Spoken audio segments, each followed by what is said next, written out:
Good afternoon, everyone, and thank you for attending this very important announcement we have for every Missourian and the state of Missouri. I want to thank Representative Sue Allen, Representative Jay Barnes, and the rest of the caucus for joining me here on what I know is a very busy afternoon as we are fully in the last 4 weeks of session. I want to also thank Governor Nixon and his administration for heeding my call. I've sort of lost track. It's the third or fourth time this session where we have called upon greater accountability, greater transparency, and greater responsibility of his administration to the public and to the taxpayer. And I'm very happy to say that the governor's department, again, has heeded that call and reversed themselves on what we felt was an inappropriate practice. And whether it's been the developments and the response from the governor's office on the Department of Revenue scandal, which a small step has been taken there and much more needs to be done, whether it was the issue involving DSS and the very strange decision to close records to the public that had previously been open, relating to the very serious issue of children that are harmed while in the care of the state, or whether it is this most recent decision, this most recent reversal.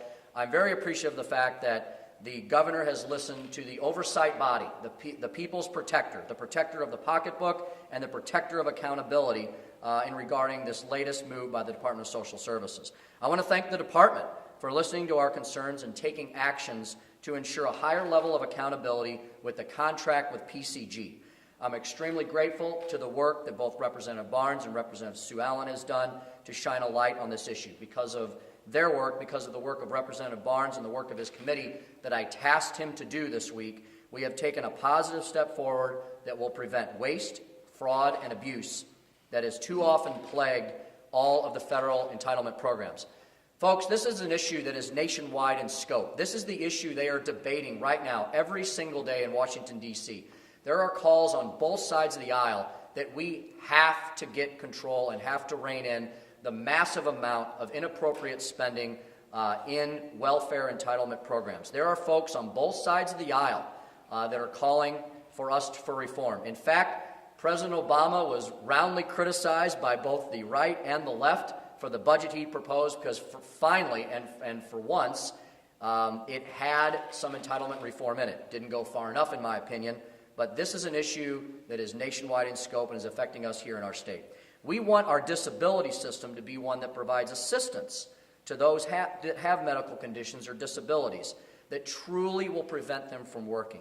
What we do not want is for a state contract to facilitate the movement of able-bodied individuals from the welfare to work program, something that President Clinton championed when he was president, into a disability program from which they will likely never leave. The truth is, our nation is headed for a catastrophe with a disability program that has grown out of control. This story has been in the media for many months about the incredible increase in both the participation rate and the taxpayer dollars that are spent. Last month marked the 194th consecutive month that the number of Americans on disability has increased. We want more Americans going to work. We want less Americans going on welfare. The last time this number went down was in January of 1997, nearly 7 years ago. Our country now spends more than $200 billion a year on disability payments. The SSA, Social Security Administration, says the program, another federal program, on track for bankruptcy by 2016. The payments and the taxpayer dollars that we're trying to spend, that we're largely trying to borrow, whether it's through SSA, whether it's through Medicaid or Medicare, they are unsustainable. It would be completely irresponsible for our state to continue the disability industrial complex that has emerged over the last few decades. It's an industry that serves to push people onto disability, into a lifetime of poverty. It's not the hand up at all that folks like President Clinton worked on in a bipartisan manner during his presidency. It's simply a handout. That circumvents the intent of that welfare to work program I've mentioned that was put into place back in 1996 to help people get back on their feet, get back into the workforce, become productive citizens. Let's have a greater percentage of American workers in the workforce, not on the welfare rolls. We will not allow Missouri to contribute to the exploitation of this disability program, something that will assuredly keep those who are truly in need from receiving assistance. When we spend more money, when we waste more money on people that should not be on those programs, it's less money for the truly needy who should be on these programs. I'm very pleased to see the department has agreed with us, that Governor Nixon's Department of Social Services has agreed, and they take these concerns seriously, and they're ready to put new policies in place that will help prevent waste, fraud, and abuse in the system. With this, Missouri will do its part to rein in out-of-control spending on the federal level. It's something that we hear, all of our constituents have been telling us for years.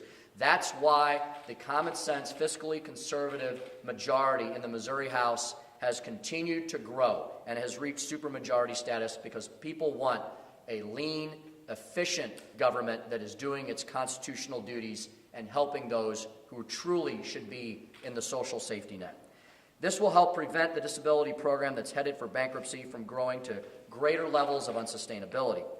If we're going to preserve this program so that it provide assistance to those who truly need it, this is an approach we needed to take.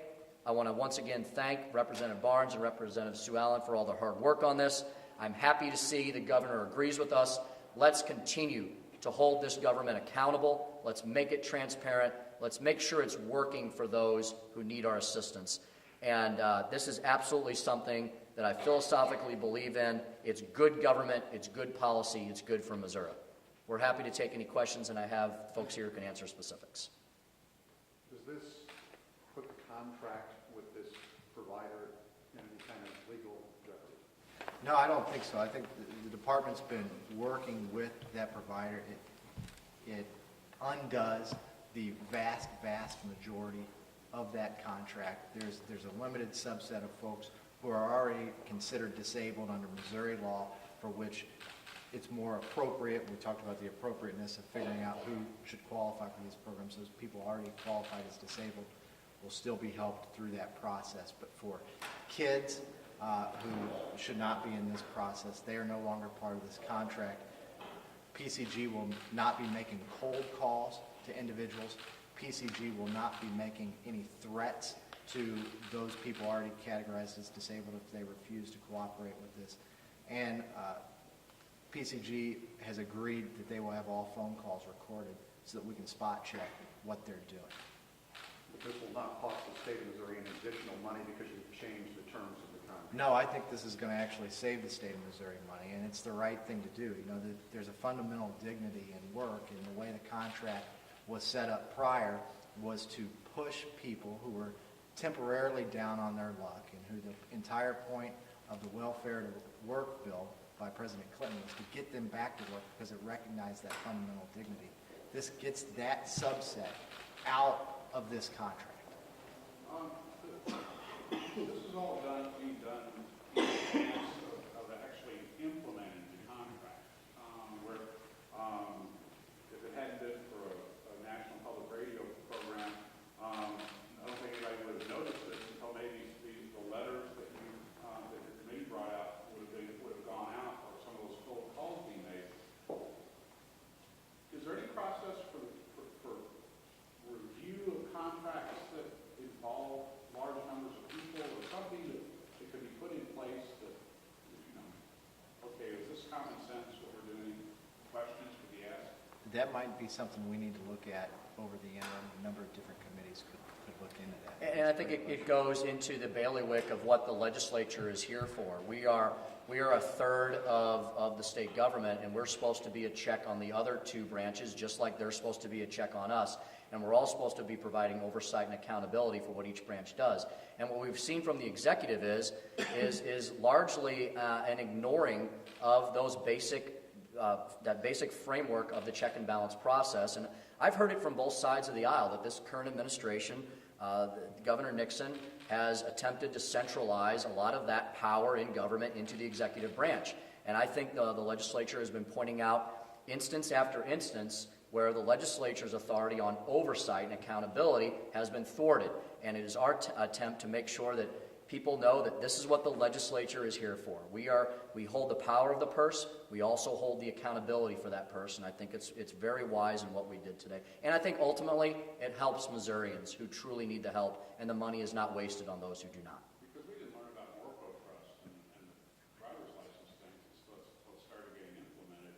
If that was a contract, that was going to have an impact on hundreds of thousands of Missourians, much the way this could have. Rudy, it's a great point. I think what's come out is the fact that there obviously needs to be some more oversight on these large-scale contracts that do affect thousands, if not millions, of Missourians. And I believe Representative Allen wanted to add something on that point.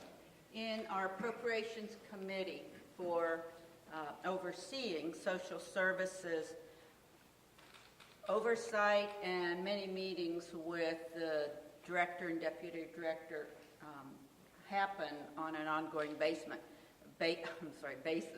And within the last month, I was told that our Oversight Committee would be given information about revenue maximization. I was under the impression that process had started, so it would have come out. And I certainly appreciate Speaker Jones directing Representative Barnes.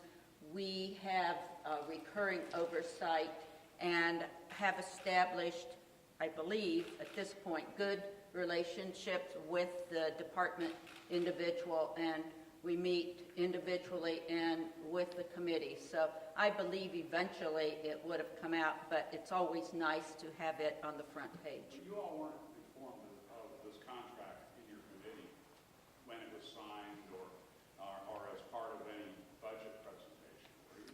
We were not, and that was an issue that I brought out last Thursday in our Oversight Committee, because I was surprised, because I do expect them to bring these issues to the committee, and I had some angst about that I had to go to them. So that is an ongoing issue of trust that you hope you garner that as we go along, and but they heard a very strong message, and I think we got a good solution. Any further questions? I'll just say that, I think the line of questioning there, Rudy, was analogous to the Department of Revenue scandal as well. Another instance where, if the Department of Revenue was feeling that they were having to do something because of what the federal government was telling them, and this has been already reported on, they should have come to the legislature. We have a committee to deal with issues like that. It's called the Joint Committee on Administrative Rules. Everybody knows about it. And I would think that any time agencies are being presented with something that is a policy change, a major policy change that's going to affect thousands, if not hundreds of thousands, if not millions of Missourians, they should come to the legislature and ask for our input and our guidance, because that is our purpose. And I'm glad that the fine folks with me have discovered another issue where government needs to be more accountable and transparent.